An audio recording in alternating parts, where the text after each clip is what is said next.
কলিকাতা বিশ্ববিদ্যালয় BA fourth সেমিস্টারের সকল ছাত্রছাত্রী, তোমাদের যাদের বেঙ্গলি জি অথবা সিসি ফোর সাবজেক্ট রয়েছে, অর্থাৎ তোমাদের যাদের পাস কোর্সে বাংলা সাবজেক্ট রয়েছে, তোমাদের জন্য আজকের এই ভিডিওটি খুবই গুরুত্বপূর্ণ হতে চলেছে।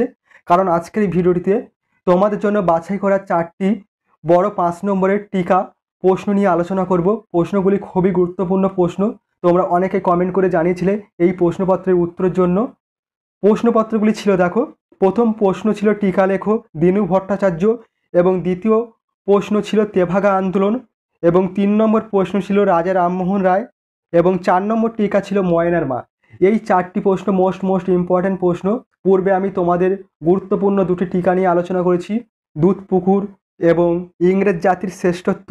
তোমরা যারা এখনো পর্যন্ত সেই ভিডিওগুলি দেখোনি, অবশ্যই তোমরা চ্যানেলে গিয়ে সেই ভিডিওগুলি দেখে নিও, অবশ্যই তোমরা উপকৃত হবে। ভিডিওটি শুরু করার আগে তোমাদেরকে বলবো, তোমরা যারা আমার এই চ্যানেলে নতুন আছো অবশ্যই তোমরা চ্যানেলটি সাবস্ক্রাইব করে রেখো, এবং অবশ্যই এই ভিডিওটি তোমাদের বন্ধুদের কাছে শেয়ার করে দিও, এবং তোমরা অবশ্যই এই শেষ মুহূর্তের এই সাজেশানটি তোমরা পরীক্ষা যাওয়ার আগে ভালোভাবে প্র্যাকটিস করে যেও।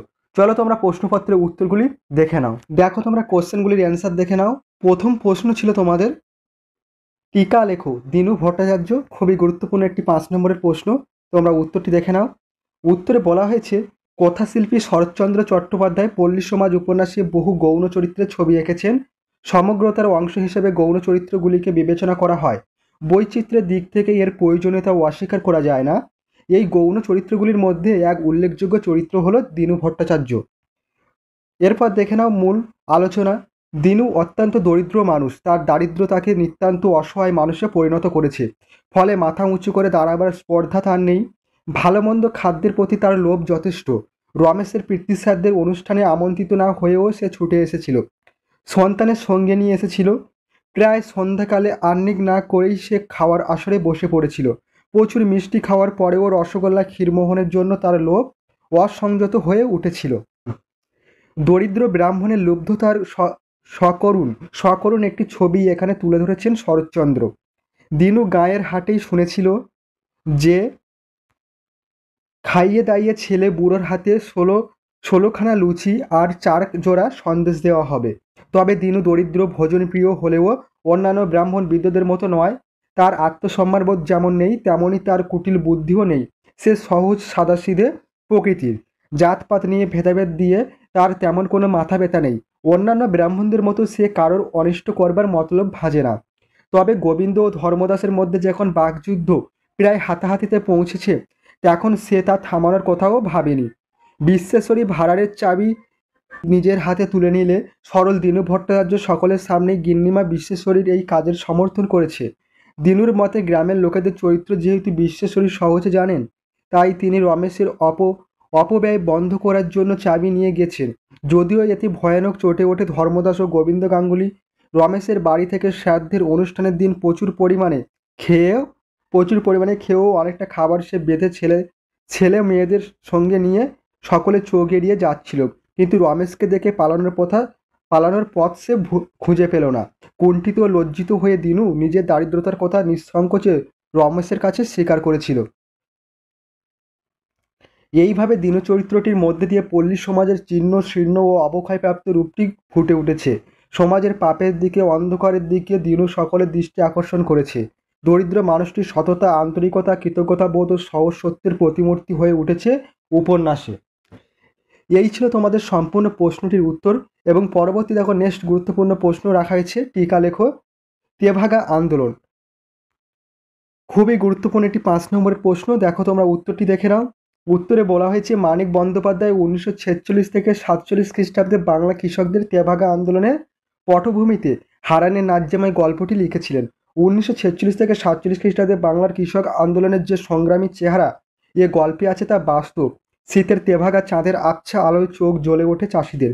বস্তুত তেভাগা আন্দোলন ছিল কৃষকদের জোতদার জমিদারের কাছ থেকে ন্যায্য ফসল অর্থাৎ উৎপন্ন ফসলের 3 ভাগ আদায়ের জন্য আন্দোলন।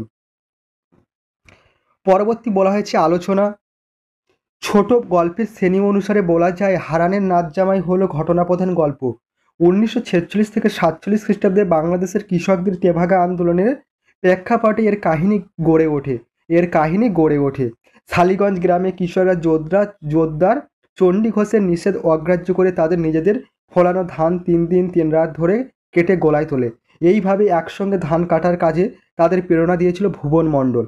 ফলে জোরদার পুলিশের সাহায্য নিয়ে কৃষক নেতা ভুবন মণ্ডলকে ধরার জন্য তৎপর হয়।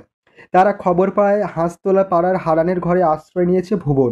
হারানের মেয়ে তথা ময়নার মা ভুবনকে ডেকে এনেছিল। এই খবর গ্রামের কোনো এক বিশ্বাসঘাতক পুলিশের কাছে বলে দেয়। এই খবর গ্রামের কোনো এক বিশ্বাসঘাতক পুলিশের কাছে বলে দেয়।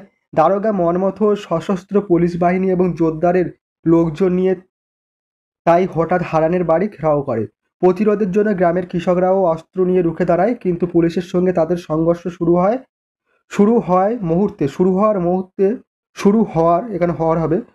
হওয়ার মুহূর্তে ময়নার মা এক দুঃসাহসী পরিকল্পনা করে। তার বিবাহিত মেয়ে ময়নাকে সাজিয়ে ও ভুবনকে জামাই যোগমোহন বলে পরিচয় দিয়ে একই ঘরে দুজনকে শুতে পাঠায়। পুলিশ দারোগা মর্মত একত্রে দেখে আর কোনো সন্দেহ না করে ফিরে যায়। এর ফলে ভুবন এবং চাষিদের জীবন রক্ষা পায়, কিন্তু খুব তাড়াতাড়ি পুলিশের ভুল ভাঙে। প্রতারিত হয়েছে বুঝতে পেরে পরের দিন সন্ধ্যাবেলায় আবার পুলিশ বাহিনী হারানের বাড়িতে উপস্থিত হয়। পরিবারের সকলকে গ্রেপ্তার করে নিয়ে যাওয়ার সময় গ্রামের সমস্ত মানুষের বাধার সামনে পড়ে তারা। কৃষকদের সংবদ্ধ প্রতিরোধের কাছে পুলিশের দল ব্যর্থ হয়ে ফিরে যায়। এইভাবে লেখক মানিক বন্দ্যোপাধ্যায় তেভাগা আন্দোলনের এক পটভূমি ফুটিয়ে তুলেছেন তার গল্পে। এরপর দেখো পরবর্তী নেক্সট গুরুত্বপূর্ণ প্রশ্ন ছিল টিকা লেখো রাজা রামমোহন রায়। মোস্ট ইম্পর্টেন্ট একটি প্রশ্ন। দেখো উত্তরটি দেখে নাও। রামমোহন রায়ের ভূমিকা। প্রথম পয়েন্ট, রামমোহন রায়ের ভূমিকা। আমাদের দেশের মধ্যযুগের অবসানে আবির্ভূত হন রামমোহন রায়। তার আবির্ভাবে দেশের প্রেক্ষিতে গুরুত্বপূর্ণ। তার উদারতাবাদ, ব্যক্তি স্বাতন্ত্র্য, আধুনিকতার প্রতি আগ্রহ এদেশের বহুকালের সংস্কারমূলক ধারণাকে আঘাত করেছে। সতীদাহ প্রথার বিরোধিতা তার সামাজিক দায়বদ্ধতাকে স্মরণ করিয়ে দেয়। রামমোহন রায় ভারতীয় হিন্দু ধর্ম ভাবনাকেও ঔপনিবেশিক ভিত্তিতে একেশ্বরবাদের দিকে প্রসারিত করেন। রামমোহন পশ্চিমী চিন্তাধারার সঙ্গে বিশেষভাবে পরিচিত হন। তিনি এদেশের কুসংস্কার, জড়তা, ভেদবুদ্ধির ঊর্ধ্বে উঠে মানব মুক্তির সাধনায় ব্রতী হন। মানবের মধ্যে মিলনের মন্ত্র উচ্চারণ করেন। রবীন্দ্রনাথ তাকে ভারতের পথিক বলেছেন এই সব কারণেই। এই সময় জ্ঞান বিজ্ঞানের আলোর ঝলকানি লেগে তরুণ ছাত্রদের দৃষ্টি খুলে যায়। রামমোহন এদেশের নানা সমস্যাকে যুক্তি ও ন্যায়ের দৃষ্টিতে বিচারে প্রবৃত্ত হন। এই দৃষ্টিভঙ্গি পাশ্চাত্যের সঙ্গে ভারতবর্ষের ঐতিহ্যের সম্মেলনে গড়ে উঠেছে। ব্রাহ্ম সমাজ গঠনে, আত্মীয়সভা প্রতিষ্ঠায়, উপনিষদের ব্যাখ্যায় রামমোহন রায়ের অবদান অসামান্য। বিশেষ করে তার যুক্তিবাদ, মানবতাবাদ, নিষ্ঠা, আধুনিক প্রজ্ঞাদৃষ্টি, সাহিত্য চেষ্টা, সমন্বয়ধর্মী চিন্তাধারা ভারতবর্ষকে নতুন দিশা দেখিয়েছিল। এদিক থেকে তিনিই ভারতের প্রথম আধুনিক মানুষ। পরবর্তী বলা হয়েছে রামমোহন রায় পশ্চিমের সঙ্গে পূর্বকে মেলাতে চেয়েছিলেন। তিনি চেয়েছিলেন ইংরেজরা ভারতবর্ষে বসবাস করুক এবং কৃষি ও শিল্পে, ব্যবসা বাণিজ্যের, সমাজ সংস্কার ও শিক্ষা বিস্তারে তাদের লব্ধ জ্ঞানের ফলিত প্রয়োগ ঘটুক। রামমোহন রায় হলেন সেই ব্যক্তি যিনি উপলব্ধি করেছিলেন যে ভারতবর্ষের মানুষের নৈতিক, সামাজিক, রাজনৈতিক, সাংস্কৃতিক চৈতন্যের উন্মেষের জন্য ইংরেজি শিক্ষা ও ইংরেজদের সহযোগিতা শুধু প্রয়োজন নয়, অপরিহার্য। ও হিন্দু কলেজের পতনের ব্যাপারে তারও বিশেষ ঐতিহাসিক ভূমিকা ছিল। আসলে রামমোহন ইংরেজ আগমনের শ্রেষ্ঠ ফসল নিজের ঘরে তুলতে চেয়েছিলেন। তাদের জ্ঞান, বিজ্ঞান, দর্শন, সাহিত্য, সংস্কৃতি বিপুল ভাণ্ডার থেকে ভারতবর্ষের অগ্রগতির যুগোপযোগী সম্পদ ও পাথেয় সংগ্রহ করতে চেয়েছিলেন। ইংরেজকে তিনি শুধু শাসক সম্প্রদায় বা শোষণের যন্ত্র হিসেবে দেখেননি। তিনি তাদের থেকে যাহা শ্রেষ্ঠ, যাহা সত্য তাই গ্রহণ করে প্রাচ্য পাশ্চাত্য সভ্যতার মধ্যে আত্মিক মেলবন্ধন ঘটাতে চেয়েছিলেন। তার এই চেষ্টা ব্যর্থ হয়নি বলা যেতে পারে। এই ছিল তোমাদের সম্পূর্ণ প্রশ্নটি রাজা রামমোহন রায় সম্পর্কে টিকা। এরপর দেখো মোস্ট ইম্পর্টেন্ট একটি প্রশ্ন রয়েছে, টিকা লেখো ময়নার মা। তোমরা কিন্তু এই প্রশ্নপত্রগুলি অবশ্যই তোমরা পরীক্ষা যাওয়ার আগে প্র্যাকটিস করে যেও, অবশ্যই তোমরা উপকৃত হবে। দেখো প্রশ্ন ছিল টিকা লেখো ময়নার মা, অথবা এই প্রশ্নটি এভাবে আসতে পারে, তোমাদের পরীক্ষার খাতে দিতে পারে, এমন তামাশা কেউ কখনো করেনি পুলিশের সঙ্গে, এমন জব্দ করেনি পুলিশকে, কে পুলিশকে জব্দ করেছিল, তামাশাটা কি, পুলিশ কিভাবে জব্দ হয়েছিল। দেখো মোস্ট ইম্পর্টেন্ট একটি প্রশ্ন, তোমরা উত্তরটি দেখে নাও। উত্তরে বলা হয়েছে মানিক বন্দ্যোপাধ্যায়ের হারানের নাচজামাই গল্পটি প্রকাশিত হয় 1949 খ্রিস্টাব্দে। 1946 থেকে 47 খ্রিস্টাব্দে তেভাগা আন্দোলনের প্রেক্ষাপটে গল্পটি রচিত হয়। গ্রামের চাষিদের আন্দোলনের নেতা ভুবন মণ্ডলকে পুলিশের হাত থেকে বাঁচাবার সংকটজনক মুহূর্তে এই গল্পের সবচেয়ে উজ্জ্বল হয়ে উঠেছে যে চরিত্রটি, সেটি হলো ময়নার মা চরিত্র। এরপর দেখো পরবর্তী পয়েন্ট রয়েছে আলোচনা। ময়নার মা কৃষক পরিবারের মেয়ে, আপাত দৃষ্টিতে সেই এক অশিক্ষিতা গ্রাম্য রমণী, অশিক্ষিতা গ্রাম্য রমণী, কিন্তু জীবন ও জীবিকার কঠিন সংগ্রামে সে অভ্যস্ত। তার ছেলে আছে, মেয়ে ময়নার বিয়ে দিয়েছে পাশের গ্রামের যোগমোহনের সঙ্গে, কিন্তু ব্যক্তিগত সুখ স্বাচ্ছন্দ্যের মধ্যেই সে নিজেকে বন্দি রাখেননি। শালিগঞ্জ গ্রামের হাঁসতলা পাড়ায় তার বসবাস।